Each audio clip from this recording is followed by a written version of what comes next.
após a eleição presidencial nos Estados Unidos, a gente não presenciou aquela onda azul que era esperado, o mercado ficou aí um pouco parcimonioso, porque a vitória do Joe Biden não foi tão fácil quanto se esperava. É isso, Rio? Não, isso. Como eu não vou dizer previsto, mas como era meu filho na última vez que a gente conversou, a vitória ia ser um pouco mais apertada, apesar de que se confirmar os votos na Geórgia, por mais que uma recontagem, e os votos em Nevada, ele, em número de delegados, ele vai ter muito mais do que os 279, 273 que ele tem hoje. Mas mesmo assim, mostra uma coisa que até salutar na economia americana, nos Estados Unidos. Você sempre tem que buscar o consenso no meio. Então, foi uma eleição muito apertada. O Partido Democrata achava que ia levar tudo. Por enquanto, ele conseguiu somente levar a Casa Branca. Talvez não. Ele está bem encaminhado para continuar com o controle do Congresso, mas perdeu assentos lá.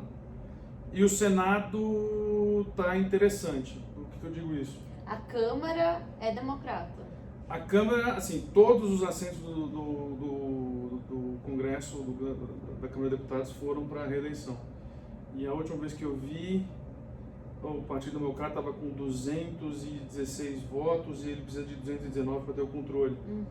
E como ainda não acabou toda a contagem de votos, ainda tem alguns distritos que não foram resolvidos. Mas tudo indica que dos 18 ou 19 que faltam, ele leva 3.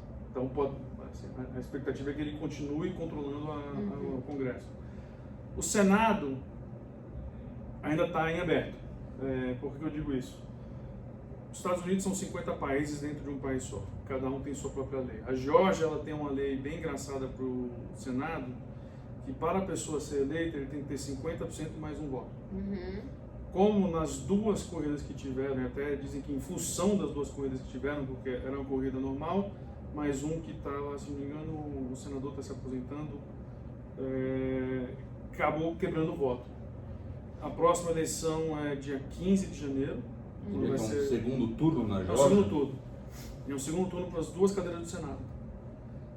Na eleição especial, que foi a primeira a ser anunciada que iria para um segundo turno, se você soma todos os votos que todos os candidatos democratas tiveram, e aí o site da Fox News tem isso aberto bonitinho, ele dá uma vantagem de 0,20% dos votos para um democrata.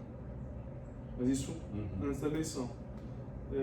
E ainda não acabou a contagem de votos. No outro, a margem do candidato republicano é maior, mas ainda assim é bem apertada. E tinha um terceiro candidato. A gente não sabe como é que esse candidato, os votos deles vão se quebrar entre democrata e republicano. O que se sabe os dois partidos vão com tudo. Vão despejar dinheiro na Geórgia, feito nunca foi despejado antes. Por quê? Se o democrata ganhar essas duas cadeiras, ele controla o Senado. Aí ele tem os 3.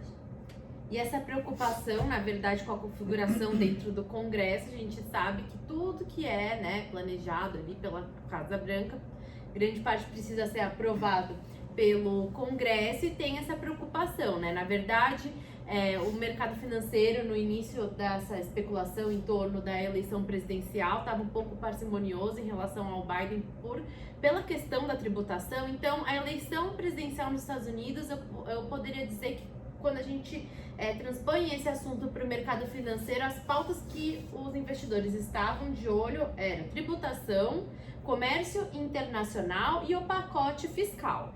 E o temor em relação ao Joe Biden era a questão da tributação, mas sabe-se que isso provavelmente não vai ser tocado de uma maneira muito fácil, porque também depende do momento econômico que os Estados Unidos vai estar vivendo no primeiro trimestre, como que vai estar o ritmo da economia por lá, e também dentro do Congresso isso tende a se diluir, não deve passar tão fácil um aumento de tributação.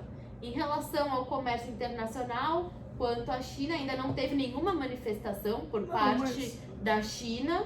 Não teve nenhuma manifestação dos dois lados, mas tem 3 coisas que a gente pode aprender com Obama, Bush, que Biden certamente vai usar. Obama foi um dos presidentes que mais usou a medida parecida com a nossa medida provisória, que é o Executive Order. Trump capitalizou isso. Ele praticamente fez os últimos 2-3 anos somente com Executive Orders, porque ele não conseguia passar nada no Congresso depois de 2018. Então Biden, e muito do que Trump fez foi via esse instrumento que é uma ordem executiva que não tem a força de lei, mas vale, principalmente no governo federal. E provavelmente Biden vai usar isso para reverter. Com relação ao pacote fiscal, pacote de ajuda fiscal, a questão de tributação, comércio internacional, a minha expectativa é que a gente vai ter uma volta de diálogo. A gente não pode esquecer que Biden foi senador durante muitos anos da sua vida política, trabalhou muito com Mitch McConnell, então mesmo que o Partido Republicano mantenha esses dois, eu acredito que o relacionamento vai ser mais fácil a tratativa, né? Vai ter uma diálogo vai ser muito mais aberto. Vai ter um diálogo. Haverá um diálogo, né? Coisa que a gente viu nos últimos 4 anos de Trump sem diálogo. Era muito mais imposição e incertezas, principalmente na parte de comércio internacional. Exato. Que gerava muito volatilidade para os mercados, essa incerteza. Agora uma questão que eu quero colocar aqui é que a gente iniciou a semana com a notícia da vacina e isso está animando os mercados internacionais. A gente tem alguns setores que foram muito descontados por conta, né, da retomada de casos de Covid na Europa, o setor aéreo, todos os setores de entretenimento e turismo. O que a gente pode esperar para a Bolsa, pelo menos aí nessa semana, Rodrigo Moliterno? Eu acho que a gente tinha lá aqueles pilares lá de tensão dentro do mercado.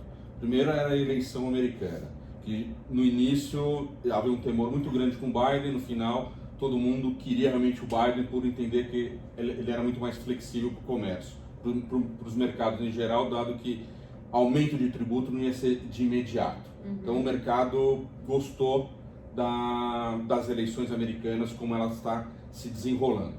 Ainda sabemos que ainda falta as 2 casas para concretizar, mas o mercado já comprou isso. Junto com isso, o próximo ponto seria os casos de Covid, os aumentos de casos de Covid. A gente teve uma notícia muito favorável de que a Pfizer, no seu 3º estágio, teve resultados muito positivos da vacina. Então, isso está aí também na questão Covid, leva os mercados a acreditarem que a recuperação, talvez que tivesse diminuído o ritmo, volte a aumentar o ritmo de recuperação. E a gente fica com o último ponto, que é o nosso, vamos chamar assim, a nossa economia, a nossa instabilidade, onde junta fiscal, reeleição da Câmara, sequência das reformas. Então isso daí seriam os nossos próximos pontos a ficar de olho. Exato. Até o final do trimestre a gente tem agora uma leitura mais positiva do cenário internacional, que ajuda alguma recuperação, né, do mercado de renda variável. E a gente volta com o foco para o desdobramento do cenário político. Isso que pode limitar a nossa recuperação. Uma observação que a gente pode fazer é que o mês de outubro teve um ingresso de investidor estrangeiro, né? Fazia tempo que a gente não observava, se eu não me engano, o último mês que ficou positivo, né? Esse fluxo foi no mês de junho, então a gente teve um ingresso e o investidor estrangeiro aumentando um pouco novamente a sua participação na renda variável. A gente também tem uma perspectiva um pouco melhor para a taxa de câmbio. O mercado estava, enfim, um tanto quanto temeroso por conta desse cenário internacional que estava um pouco pior. O cenário internacional agora melhorando um pouquinho, e se não houver um desdobramento tão ruim, a gente tem um espaço para recuperação da taxa de câmbio, mas é isso. Agora a gente tem que focar no desdobramento do cenário doméstico para ver aí qual que vai ser o rumo que a economia brasileira vai levar, porque a gente tem essa pendência do lado fiscal. Então acompanhe com a gente aí o desenrolar nessas próximas semanas. Boa semana para todos. Boa semana e bons negócios.